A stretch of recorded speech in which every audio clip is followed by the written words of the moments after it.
wabarakatuh.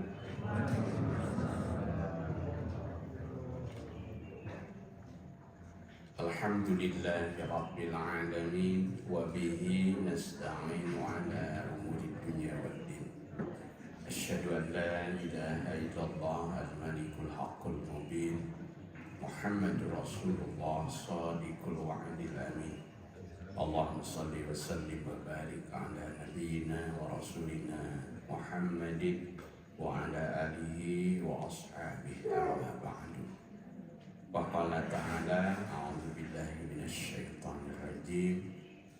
Bismillahirrahmanirrahim. Qad aflaha man zakkaha wa qad khaba man dassaha.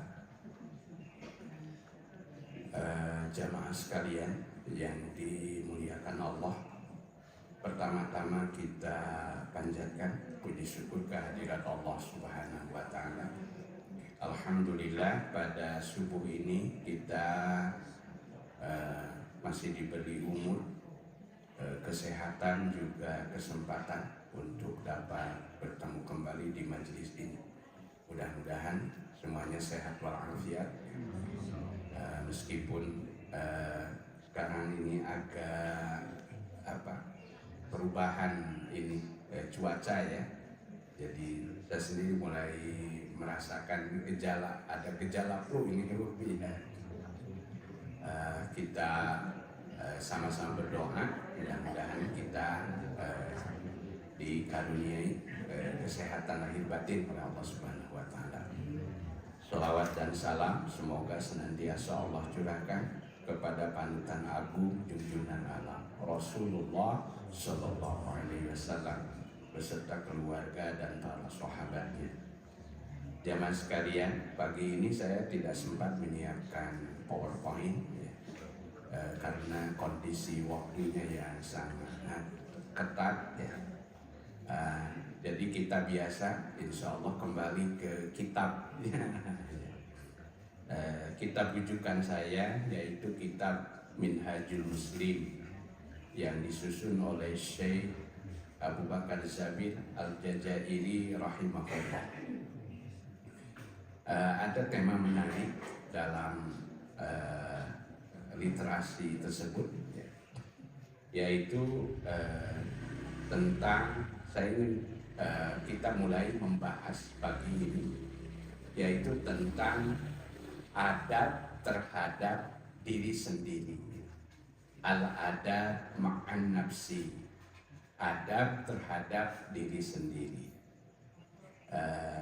Sering ada yang tanya, Ustadz, ucapannya yang betul adab atau azab ya. Jadi yang ucapannya adab ya, dengan alif dal ba ya, adabun adab, yang artinya sama dengan etika ya. Etika. So kalau dibacanya azabun ain za ya, alif ba itu maknanya sangat berbeda. Itu artinya siksa ya. Jadi yang dimaksud adalah adab. Adab dalam arti etika ya, adab terhadap diri sendiri. Tema tentang adab ini sangat penting, bahkan dalam banyak rujukan itu dibicarakan sesudah akidah. Di sana ada adab kepada Allah, ada adab kepada Rasulullah, ada adab kepada kitab suci Al-Quran, ada juga adab terhadap sesama kaum muslimin dan lain sebagainya. Ternyata ada sesuatu yang sering kita lupakan, yaitu adab terhadap diri kita sendiri. Al-adab ma'an nafsi, adab terhadap diri kita sendiri. Saya terinspirasi membahas tema ini. Sebagai manusia, tentu kita pernah mengalami masa-masa sulit, masa-masa mudah dalam kehidupan. Nah, ketika kita menghadapi masa-masa sulit, ya, itu kadang-kadang kita dihadapkan pada satu situasi di mana kita cenderung terpuruk gitu ya, bahkan terpuruk. Bahasa Sunda nama kadang-kadang dugikakeun muyung pami ayam gitu ya. Ya, terpuruk ya. Saya pernah mengalami masa-masa seperti itu. Itu dulu lah, Bu, dulu. Nah, kemudian satu ketika saya pulang ke kampung, lalu di dalam bis itu saya bertemu seorang orang tua yang bijak. Rupanya beliau memperhatikan itu. Pas tiba-tiba beliau menyampaikan nasihat begini dalam bahasa Sunda, kudunya ka awak sorangan, gitu bahasanya.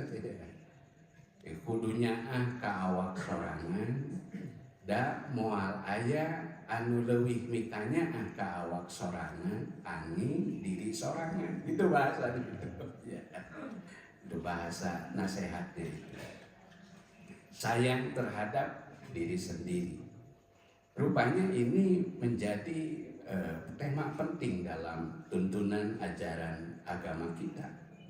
Al-adab ma'an nafsi, adab terhadap diri sendiri. Mari kita simak nih penjelasan Syekh Jabir dalam Minhajul Muslim.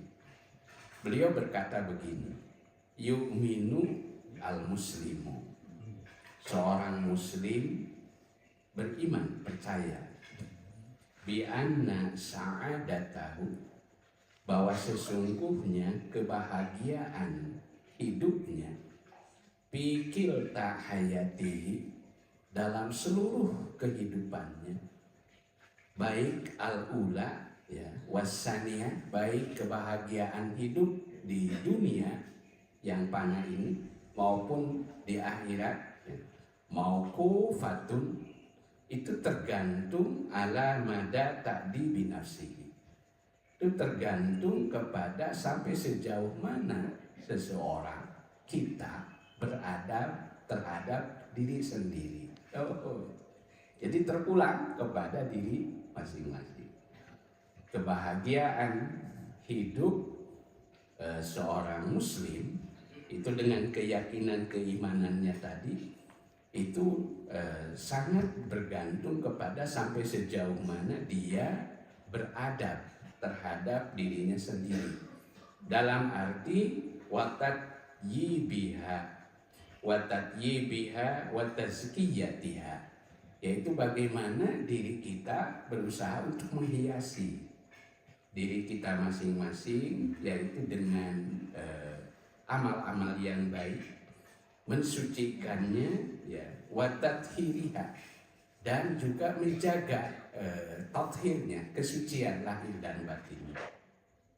Sebagaimana bahwa kesengsaraannya pun itu tergantung kepada sejauh mana setiap diri itu mengikuti kerusakannya, bifasadiha watadsiyatiha, dan juga mengotori jiwanya ya, wa khabasiha, dan memperkeruh suasana keadaannya. Nah, ini inspirasinya sangat sederhana. Ini terpulang kepada ayat yang tadi saya baca di dalam surat Asy-Syams ya. Ini ada riwayat dan surat Asy-Syams. Jadi satu ketika Mu'adz bin Jabal, ketika beliau diutus menjadi gubernur di Yaman ya, maklum Mu'adz itu kan seorang sahabat Nabi yang cerdas, kemudian juga beliau sangat menonjol keilmuannya. Nah, ketika sampai di Yaman, beliau rupanya memimpin sholat, yaitu dengan surat-surat yang panjang. Dengan surat-surat yang panjang. Rupanya jamaah di sana belum siap Beda dengan jamaah Baitul Mukmin. Kalau jamaah Baitul Mukmin sama Ustaz, sama Habib. Wah, insya Allah sudah siap sekali. Nah, di Yaman itu ada seseorang yang keberatan gitu, lalu dia jauh-jauh dari Yaman datang lapor kepada Rasulullah SAW. Kemudian dipanggil itu Mu'adz bin Jabal. Nah, lalu Nabi menyarankan ya untuk pemula membaca saja surat Asy-Syams, was-syamsi wadduhaha.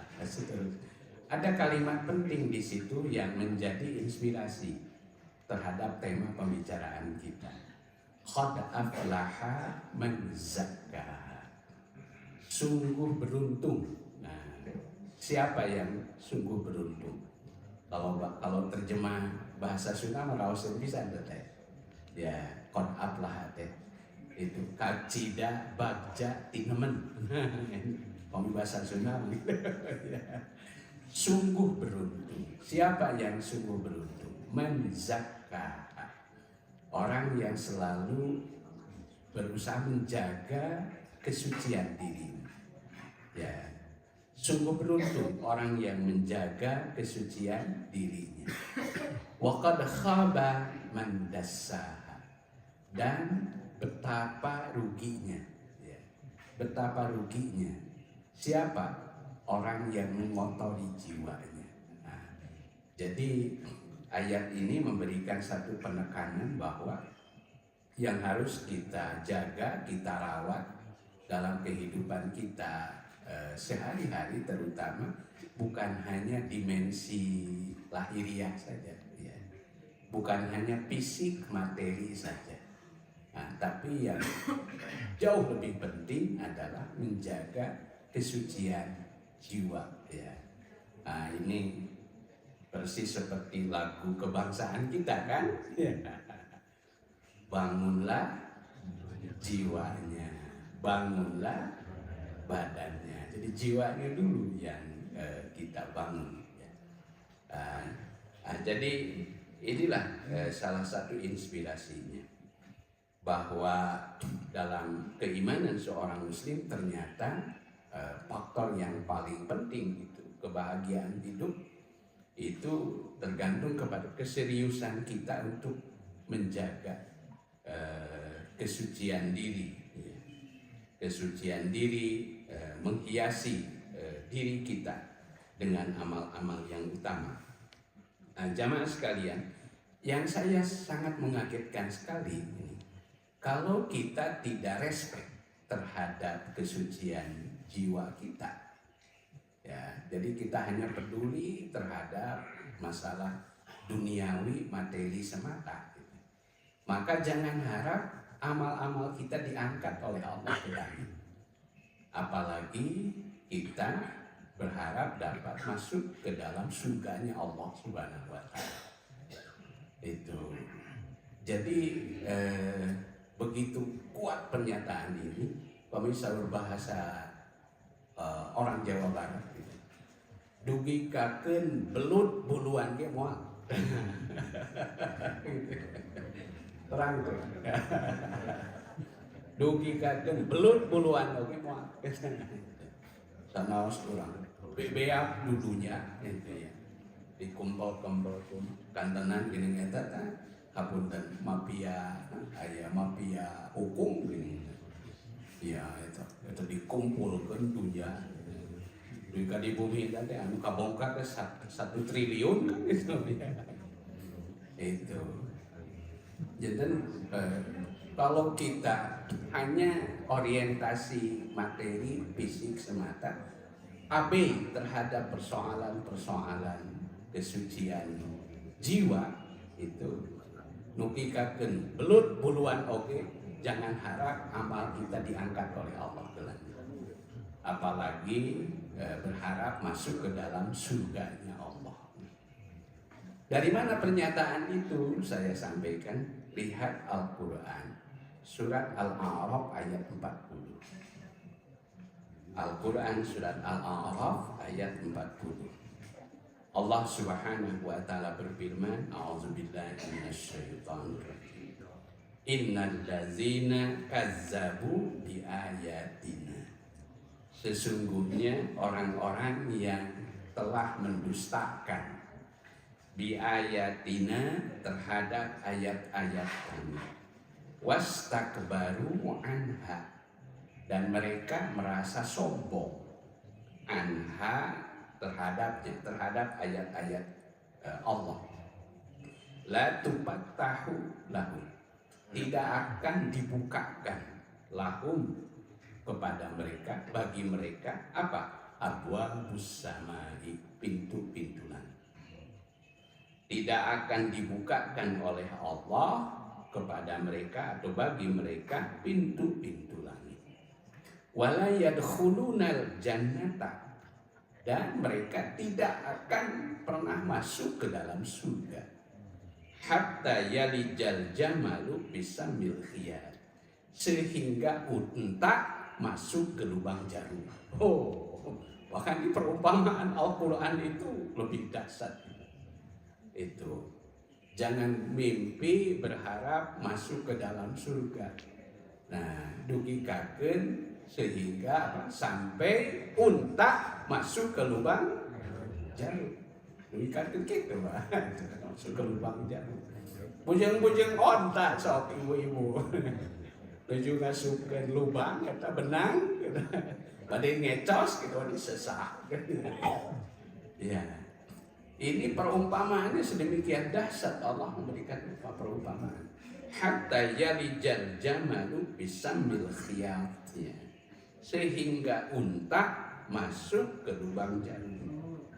Wa kadzalika nazil mujrimin, dan demikianlah kami membalas kepada orang-orang yang berbuat kejahatan. Lahum min jahannama mihadun, bagi mereka min jahannama, dari jahannam, mihadun adalah tikar. Tikarnya, tempat tidurnya adalah di jahannam. Wa min fawqihim ghawasun, dan di atas mereka selimutnya, di atas mereka ghawasun adalah selimut, selimutnya dari api neraka. Wa kadzalika nazid dzalimin, demikianlah kami membalas terhadap orang-orang yang zalim. Jadi kita berlindung kepada Allah ya, agar kita tidak termasuk ke dalam golongan orang-orang yang zalim. Nah, ini kalau saya bahas lebih jauh, lebih dalam tentang akhlak tercela, itu ternyata di poin pertama itu adalah az-zulmu, ya, kedoliman, ya, kedoliman. Baik, wa kadzalika nazid dzalimin. Sebaliknya, wallazina amanu, dan orang-orang yang beriman, wa amilus sholihat, dan mereka beramal saleh, lanukallifu nafsan illa wus'aha, kami tidak membebani satu jiwa kecuali sesuai dengan kemampuannya. Ulaika ashabul jannah, mereka adalah para penghuni surga, hum fiha khalidun, mereka kekal berada di dalamnya. Jadi maksudnya apa di sini? Yang harus lebih kita rawat, kita jaga, kita pelihara, terutama adalah potensi iman dan amal soleh. Iman dan amal soleh. Jadi tekan yang disapirakan urusan iman teh itu ya. Sebab nanti apalagi kalau bicara di akhirat, yang justru akan menjadi sangat bernilai itu adalah iman, ya. Itu iman. Sebab kalau di akhirat itu ceritanya berbeda, ya. Ceritanya berbeda. Kalau istilah orang kampung saya dahulu, mereka berkata begini, cenah di akhirat mah malaikat Jibril mangke di akhirat moal bisa disuap sok sanajan kumuding sarakit, tidak gitu.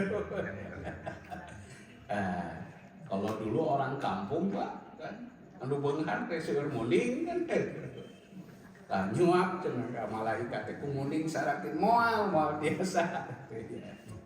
Itu. Tapi apa yang nanti dapat kita andalkan di akhirat itu bukan jabatan, bukan harta, bukan juga anak. Kalau tidak soleh, itu dalam doa Nabi Ibrahim kan itu. Wala tuhzini yauma yub'atsun. Kan begitu ya. Doa Nabi Ibrahim dalam surat Asy-Syu'ara.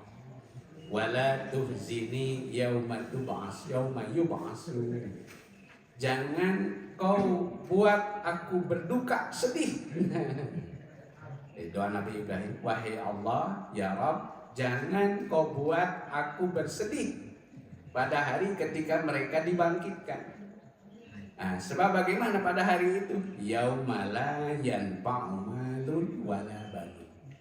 Pada hari ketika tidak bermanfaat lagi harta dan anak, illa man atallaha biqalbin salim.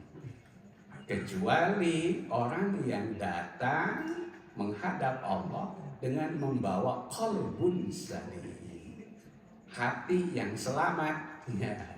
Artinya apa? Selamat keimanannya, selamat keimanannya, selamat kesuciannya.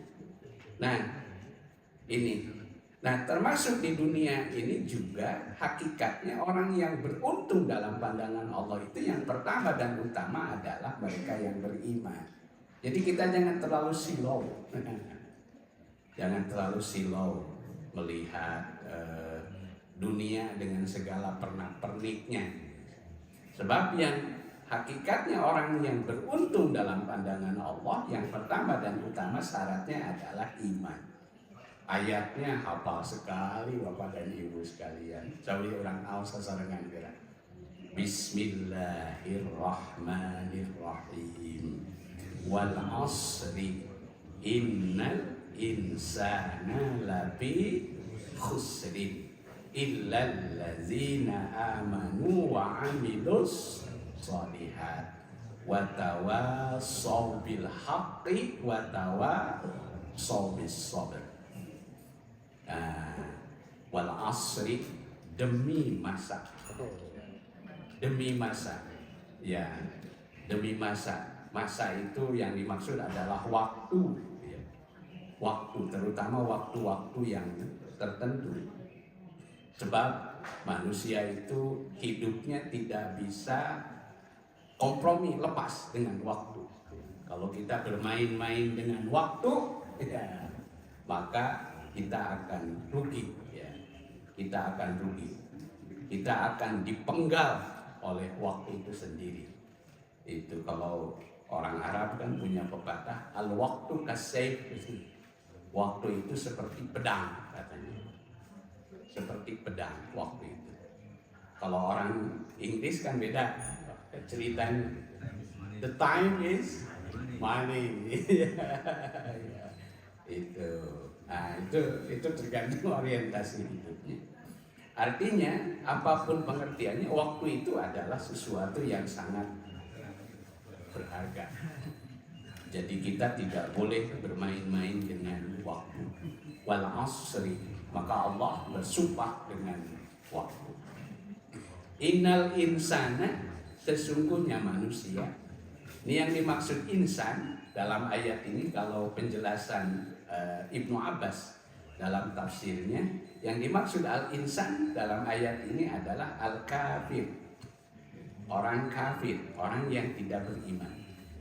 Innal insana, sesungguhnya manusia dalam arti orang yang kafir, lafi khusrin, sungguh mereka berada di dalam kerugian.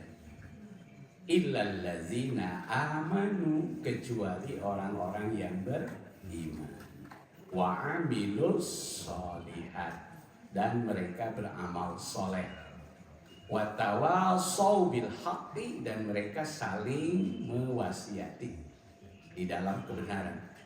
Wa tawassaw bis sabri, dan mereka saling menasehati di dalam kesabaran. Mohon maaf sedikit informasi. Dulu Kiai Haji Ahmad Dahlan, begitu pentingnya beliau dengan ayat ini, beliau menutup pengajiannya dengan surat Wal Asri. Dengan surat Wal Asri. Jadi beliau menutup pengajiannya yaitu pertama dengan doa Allahumma arinal haqqa haqqan warzuqna ittiba'ah wa arinal batila batilan warzuqna ijtinabah. Lalu beliau tutup dengan surat Wal Asri. Wal Asri innal insana lafi khusrin illal ladzina amanu wa 'amilus shalihat. Untuk mengingatkan kita. Ya, mengingatkan kita. Jadi jamaah sekalian, inilah ayatnya. Nah, dalam hubungan ini, junjungan kita Nabi Shallallahu Alaihi Wasallam itu memberikan satu motivasi. Kata beliau, pada dasarnya seluruh umat beliau itu berpeluang masuk ke dalam surga. Berpeluang masuk ke dalam surga. Kata beliau, kullukum yadkhulul jannah. Semua kamu akan masuk ke dalam surga. Semuanya tanpa kecuali. Kullukum yadkhulul jannah. Semua kamu pasti akan masuk surga. Illa man aba. Kecuali orang yang aba. Terang aba teh. Aba teh. Itu enggak. Bahasa Sunda nama mungkin. Aneh kan? Aneh kan? Upami aya jalmi mungkin lebet kasawarga gitu. Aneh kan? Alimun. Tidak mau enggak masuk ke surga. Kalau bahasa Sunda mah boloho. Illa man aba, kecuali orang yang aba, kata Rasulullah. Nah, karena itu sahabat heran. Maka mereka bertanya, itu wa may ya'ba ya Rasulullah. Siapa orang yang enggan masuk ke dalam surga wahai Rasulullah?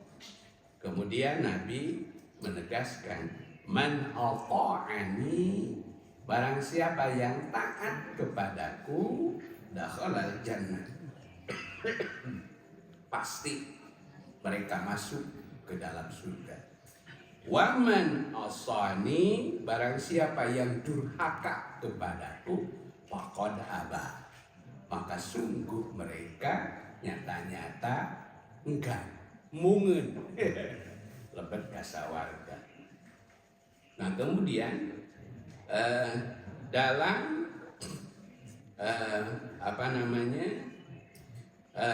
dalam hadis yang lain juga Nabi menegaskan asisir ayat hadis-hadis dan keterangan yang menegaskan demikian. Nah, jamaah sekalian, yang menjadi pertanyaan kita adalah lalu bagaimana kiat-kiat dasarnya sebagai bukti bahwa kita nyaah ya kan bahasa Sunda.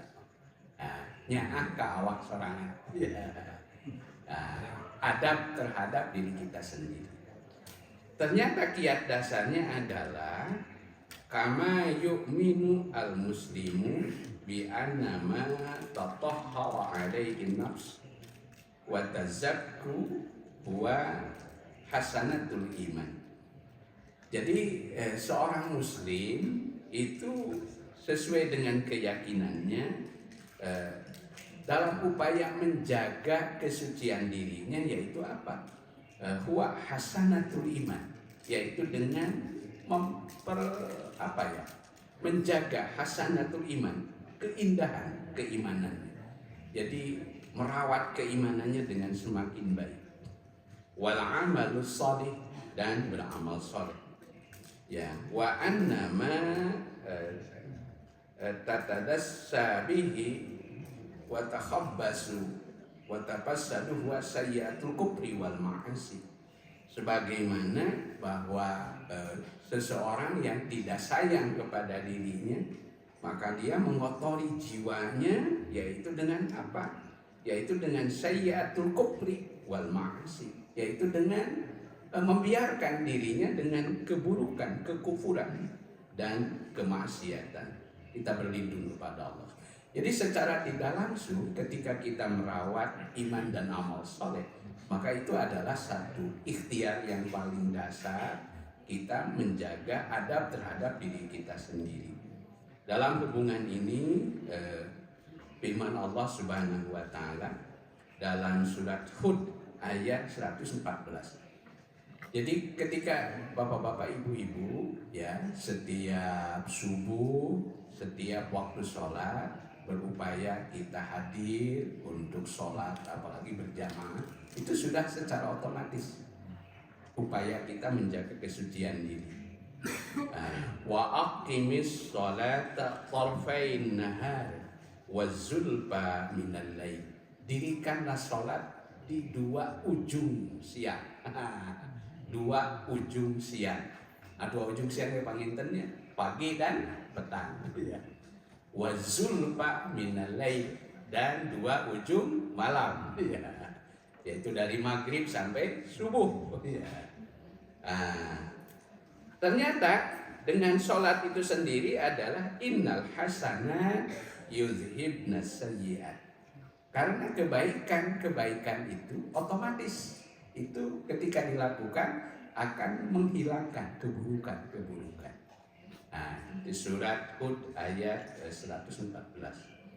Jadi sebaliknya, ketika kita berbuat dosa atau berbuat maksiat, maka tanpa sadar kita sesungguhnya telah meletakkan, bahasa hadisnya, satu noktah,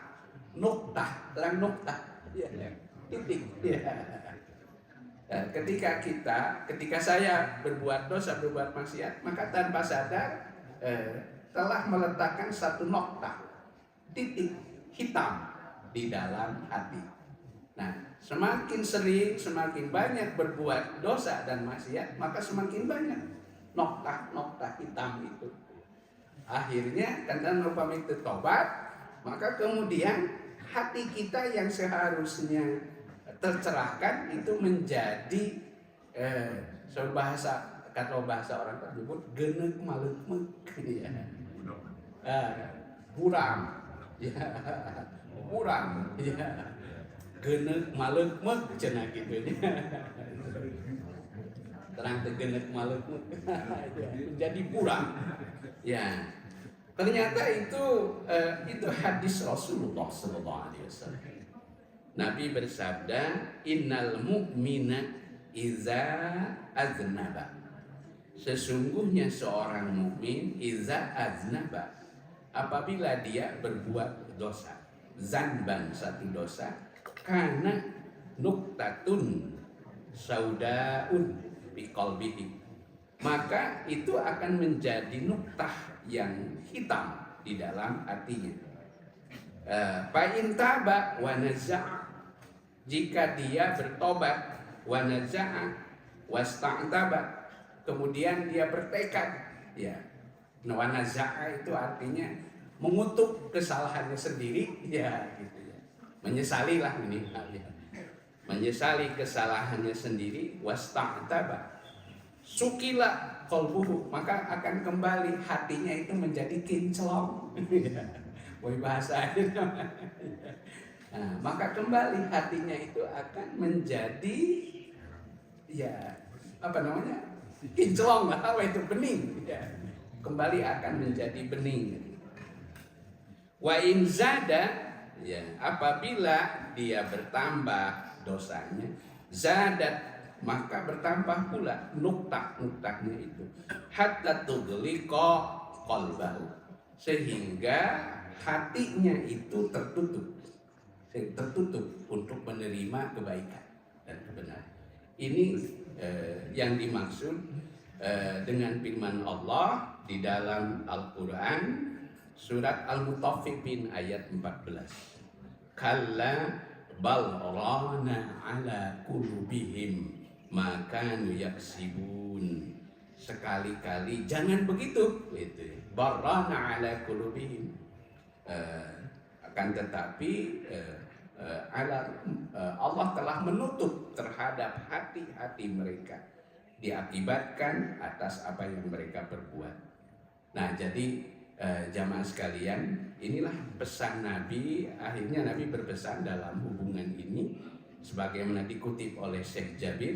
Beliau mengutip begini, ittaqillah haitsuma kunta, bertakwalah kamu kepada Allah di mana saja kamu berada. Watbi' as-sayyi'atal hasanata tamhuha, ikutilah keburukan dengan kebaikan yang akan menghapus keburukan itu. Wa khaliqin nas bi khuluqin hasanin, dan pergaulilah manusia dengan akhlak yang baik. Nah, ini petunjuk bagaimana kita beradab kepada diri kita sendiri. Karena itu nanti ada tahapan-tahapan. Bagaimana adab terhadap diri kita sendiri, di tahapan-tahapannya. Ini sebetulnya merupakan bagian dari riyadhah, gerakan, kalau kami menyebut namanya gerakan spiritualitas Islam. Ada beberapa tahapan. Pertama adalah at-taubah. Jadi latihannya pertama taubat. Kemudian yang kedua yaitu muraqabah. Satu taubat, yang kedua muraqabah. Al-muraqabah itu kita belajar merasakan bahwa hidup kita tidak pernah luput dari pengawasan Allah. Kemudian yang ketiga yaitu namanya al-muhasabah. Muhasabah. Kemudian yang terakhir, yang keempat disebut namanya al-mujahadah. Ada 4 latihannya itu. Saya ulang. 1 at-taubah, tobat. Yang kedua muraqabah. Yang ketiga muhasabah. Dan yang keempat adalah mujahadah. Insya Allah mungkin nanti kesempatan berikutnya kita akan elaborasi. Akan kita coba elaborasi masing-masing dari tahapan-tahapan tadi ya. Nah, paling tidak yaitu kita kenali lebih dekat pertama tentang taubah, at-taubah. At-taubah ya. Baik, sebelum saya lanjutkan sampai di sini mungkin ada tanggapan atau pertanyaan dulu. Mangga dipersilahkan kalau ada pertanyaan. Sambil saya minum dulu ya. Mangga. Silakan Bapak. Bismillah. Assalamualaikum. Waalaikumsalam. Saya baru ngerti kalau jihad bin nafs ya. Ini kan kita berjihad atas hawa nafsu sendiri, mungkin itu yang bilang adab buat diri sendiri saja.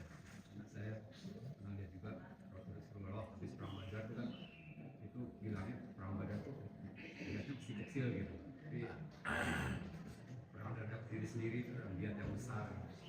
Nah itu terapkan juga oleh waktu itu masa Napoleon. Jadi kamu belum bisa mengalahkan orang lain, belum bisa mengalahkan diri sendiri. Iya, betul sekali. Ini apa ya? Kalau dalam ayat yang lain itu kan ada yang disebut namanya wal kadziminal ghaidha. Wal kadziminal ghaidha. Jangan harap engkau bisa mengalahkan orang lain sebelum engkau bisa mengalahkan diri sendiri. Itu memang latihan dasar, Pak. Latihan dasar. Saya kira dalam setiap latihan, termasuk juga dalam baik latihan-latihan latihan-latihan, apalagi kalau spiritual itu memang itu mutlak. Masih ingat cerita Nabi Musa alaihissalam. Nabi Musa itu kan kalau sebut saja secara kalau di akademik itu mungkin secara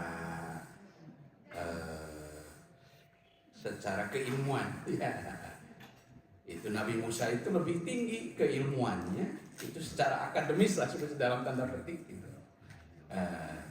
Dibandingkan dengan Nabi Khidir. Ya, dengan Nabi Khidir. Tapi satu ketika Nabi Musa itu terlihat ada potensi, ya potensi belum bisa tadi mengalahkan dirinya sendiri, ya, maka kemudian ia diarahkan supaya berguru kepada Nabi Khidir. Apa kan syaratnya sederhana, ya, kata Nabi Khidir, kau tidak akan bisa mengikuti aku. Kau tidak akan mampu mengikuti aku. Walan tasbiru, ya, kau tidak akan mampu bersabar mengikuti aku. Itu. Kemudian akhirnya setelah yang mendesak, ya, dengan berbagai cara, itu baik katanya, itu kau diterima sebagai muridku, tapi dengan syarat engkau tidak boleh bertanya terlebih dahulu. Ini kalau Bapak dan Ibu pernah mengikuti satu pelatihan, katanya kita itu diibaratkan kita harus bisa melepaskan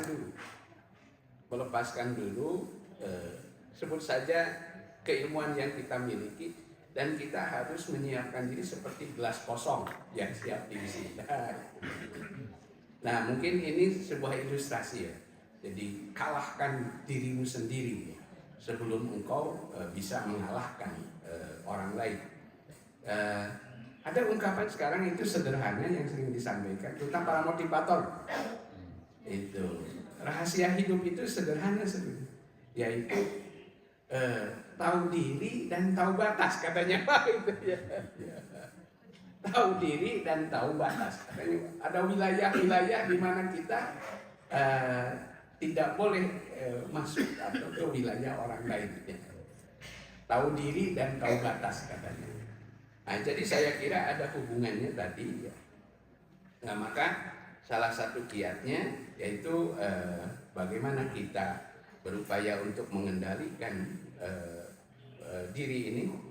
Yaitu kiat dasarnya pertama ternyata adalah at-taubah, ya. At-taubah. Ada pengembangan lebih lanjut. Disebutkan ada 3 terminal utama, Pak.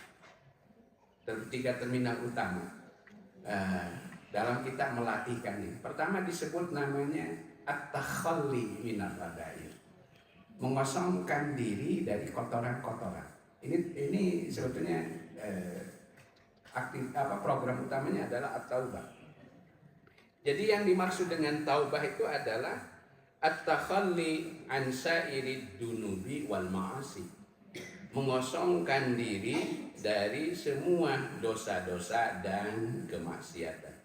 Wan nadmu ala kulli dhanbin salibin. Dan menyesal terhadap setiap dosa yang terdahulu, yang terlewat. Wal azmu ala adamil audati ila dhanbi, dan bertekad untuk tidak mengulang kembali dosa tersebut di waktu yang akan datang. Nah, inilah maka dalam hubungan ini Allah Subhanahu wa taala menegaskan dalam Al-Qur'an, ya ayyuhalladzina amanu tubu ilallahi taubatan nasuha. Asa rabbukum ayyukaffira ankum sayyi'atikum wa yudkhilakum jannatin tajri min tahtihal anhar. Wahai orang-orang yang beriman, bertaubatlah kepada Allah dengan taubat nasuha. Semoga Tuhanmu akan menghapus keburukan-keburukanmu dan memasukkanmu ke dalam surga yang mengalir di bawahnya sungai-sungai. Surat At-Tahrim ayat 8. Kemudian juga watubu ilallahi jami'an ayyuhal mu'minuna la'allakum tuflihun, dan bertaubatlah kepada Allah semuanya wahai kaum mukminin agar kamu beruntung. Jadi ada sebuah persepsi, Pak, di sini yang harus dibangun. Jadi kalau saya diingatkan oleh seseorang tobat atau jangan tersinggung, Pak. Jangan tersinggung gitu. Karena ternyata tobat itu perintahnya bukan sunnah, Pak. Itu secara hukum taubat itu perintahnya adalah wajib. Ya, adalah wajib. Taubat itu adalah wajib. Ya, lihat redaksi dalam Al-Quran itu menggunakan kata perintah, Pak. Tubu ilallah, bertaubatlah kepada Allah. Jadi taubat itu adalah, dan orang yang taubat itu bukan orang yang hina. Dalam pandangan Allah, orang yang taubat itu justru orang yang mulia. Karena itu Nabi Shallallahu Alaihi Wasallam beliau menyebutkan bahwa dalam satu hari beliau bertaubat itu tidak kurang dari 70 kali, bahkan sampai 100 kali. Nah ini diklarifikasi Pak oleh para ulama. Saya baca penjelasannya antara lain dari Syekh Muhammad Amin Al-Qurdi. Rupanya ada 3 tingkatan taubat. Ada 3 tingkatan. Pertama disebut namanya taibuna. Ini tingkat yang paling dasar. Ketika kita bertaubat disebut namanya taibun. Taibun itu orang yang bertaubat. Taibun, ya. Siapa taibun? Itu ar-ruju'u ilallah. Orang yang ingin kembali kepada Allah. Kalau bahasa dialog kita sederhananya apa Pak? Itu kembali ke jalan yang benar. Ya. Ar-ruju'u ilallah, kembali kepada Allah, mudniban ilaih, karena dia merasa berdosa. Ya. Ada satu dzikir yang dianjurkan kepada kita. Ketika kita merasa terlempar ke dalam satu dosa, maka salah satu dzikirnya adalah dzikir Nabi Yunus. La ilaha illa anta subhanaka inni kuntu minal zalimin. Ini disebut namanya taibun. Sampai di sini ternyata Rasulullah memberikan apresiasi yang sangat luar biasa. Kata beliau, at-taibu minaz zanbi kaman la zanbala. Orang yang bertaubat dari dosa seperti orang yang tidak punya dosa. Nah, itu satu. Level yang kedua disebut namanya munibun. Munib. Saya ulang, satu taibun, yang kedua munibun. Munib itu ada di Al-Quran surat Ar-Rum ayat 31. Munibina ilaihi, munibun. Siapa, apa bedanya taib dengan munib? Kalau munibun artinya ar-ruju'u ilallah, orang yang ingin kembali kepada Allah bukan karena merasa berdosa, tapi haya'an minhu, karena dia merasa malu. Malu mengapa? Karena dia merasa sadar Allah telah sedemikian baik ya kepadanya, tapi dia bahasa Sunda tamelar ya. Apa tamelar? Lalai dia. Disebut namanya munibun ya. Karena itu ada satu tuntunan dzikir dalam rangka ini yang kita sering menyebut namanya Sayyidul Istighfar. Allahumma anta rabbi la ilaha illa anta khalaqtani wa ana abduka wa ana ala ahdika wa wa'dika mastata'tu a'udzubika min syarri ma sana'tu abu ulaka bi ni'matika alayya. Ada kalimat itu, abu ulaka bi ni'matika alayya. Aku sadar betapa banyaknya nikmatmu kepadaku.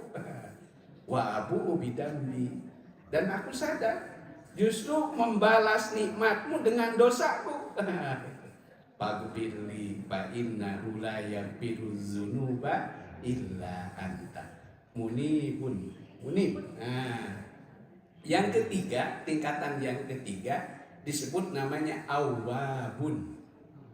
Saya ulang, satu taibun, yang kedua munibun, yang ketiga awwabun. Awwab itu disebutkan dalam surat Al-Isra. Inna lil awwabina ghaffara. Sesungguhnya bagi orang-orang awwab itu ada jaminan ampunan Allah. Nah, rupanya inilah yang memotivasi Nabi Muhammad Sallallahu Alaihi Wasallam. Sebab orang awam itu rindu ingin selalu kembali kepada Allah, bukan karena merasa berdosa, bukan juga karena malu, tapi karena apa? Karena apa nih Pak? Hormat, ta'zim, respect. Hormat, ta'zim, respect. Itu bahasa Ibnu Katsir menyebutnya ta'ziman. Ta'ziman. Ya, ar-ruju'u ilallah, itu kembali kepada Allah, ta'ziman, karena dia merasa ta'zim. Ta'zim itu respect. Respect, hormat. Itu ingin selalu merasakan keagungan kebesaran Allah dalam itu. Ini rupanya yang memotivasi mengapa Nabi Muhammad Sallallahu Alaihi Wasallam dalam seharinya beliau tidak kurang dari 70 kali untuk bertaubat. Nah, jadi apalagi kalau kita ya yang keseharian kita justru lebih banyak catatan-catatan dosa, maka sudah pasti kita harus lebih banyak intensif bertaubat kepada Allah. Baik, jamaah sekalian, apalagi kalau di sepertiga malam katanya gitu ya, itu betapa kita dimotivasi untuk banyak memohon ampun kepada Allah Subhanahu wa Ta'ala. Saya kira itu baru poin pertama yang kita coba buka ya, yaitu ada 4 tahapan bukti bahwa kita beradab terhadap diri kita sendiri.